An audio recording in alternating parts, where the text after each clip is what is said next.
Hi friends, welcome to Ftopreview.com. In this video, we're learning how to turn off automatic brightness on your Google Pixel 7a. So how to do that? It is very simple. Swipe up the screen, then go to Settings application, then select Display and Touch. You can see option of Display and Touch. Open that. Then you can see option of Adaptive Brightness.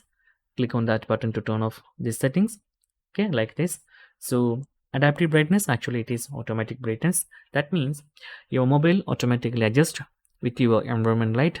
If you are in a low light area, your phone light will be decreased, and you are in outdoor like sunlight, your phone brightness will be increased. So it is very useful, but actually gamers and some pro users does not love this feature. They are always use manual brightness adjustments. So whatever you feel, you can simply turn on or turn off the settings from here. So that's guys, very simple tutorial. And if you need any kind of Android or iPhone or PC or Mac tutorial, just comment below. I will post my replays as videos so you can easily watch and understand it. And if you enjoyed this video, please like, comment, share and subscribe our channel for getting more videos like this. Thank you so much for watching. Have a nice day. Bye bye.